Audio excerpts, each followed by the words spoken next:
Donc, on commence avec déjà une question. Donc, pour vous, que représente la Saint-Valentin?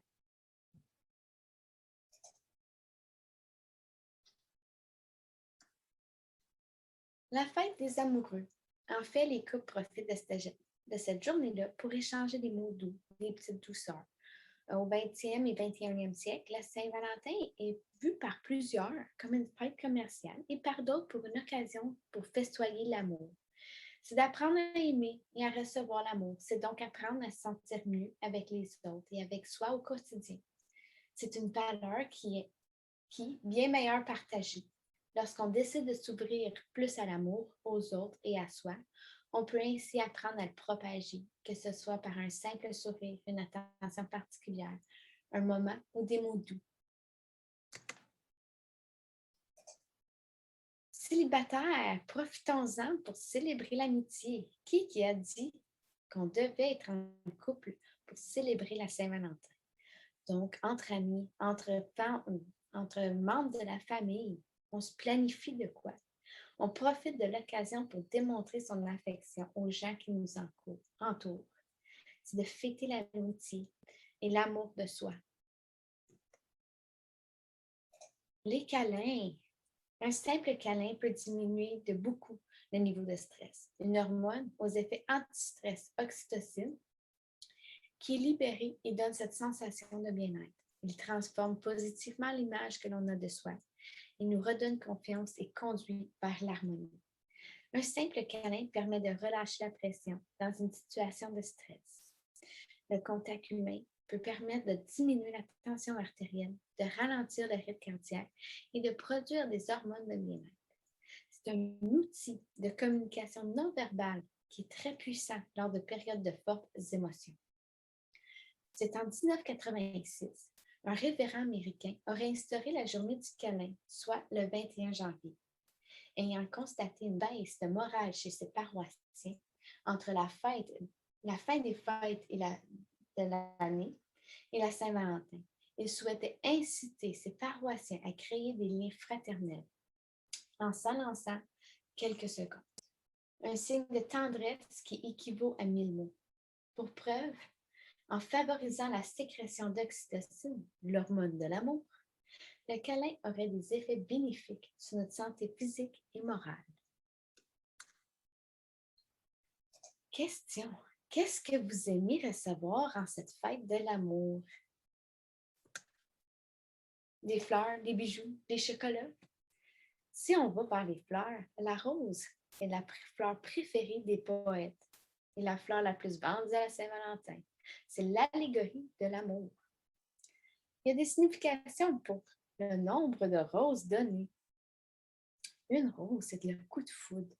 2 roses, on demande le pardon. 9 roses, c'est ensemble pour toujours. 12 roses, veux-tu m'épouser?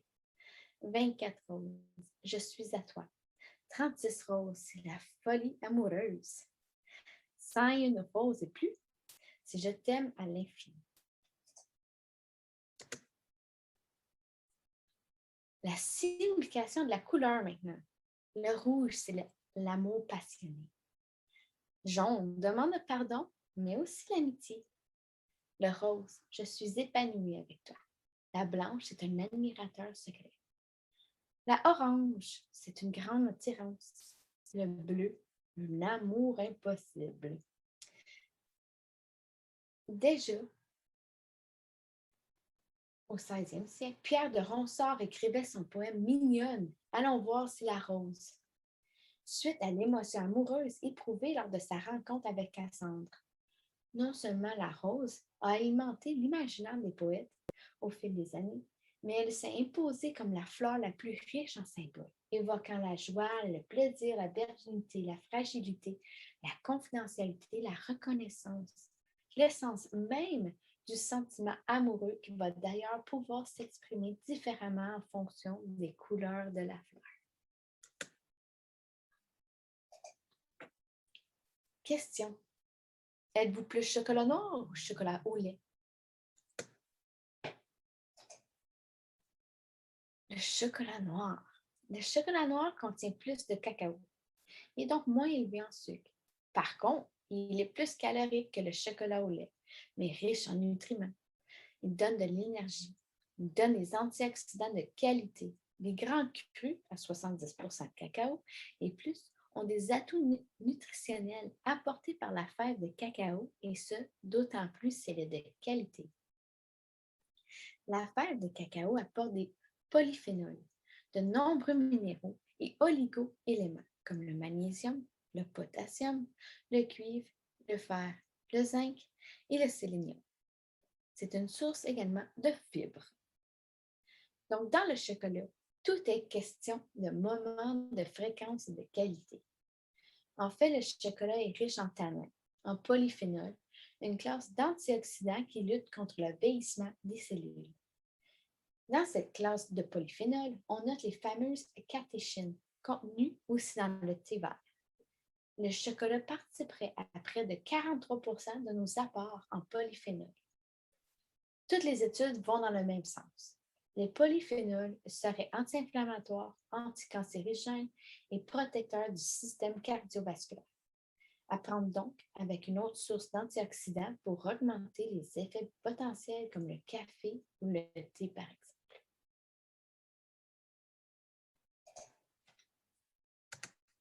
Alors, cette année à la Saint-Valentin, profitez-en pour célébrer l'amour, l'amitié et les câlins. Profitez-en pour vous donner un petit boost chocolaté, pour vous faire plaisir. Profitez-en pour faire une sortie, une journée, une soirée entre amis et riez de bon cœur. Il n'est pas nécessaire de voir cela comme une journée commerciale, mais bien pour donner un petit coup d'amour et d'appréciation pour soi et à ceux qui nous entourent.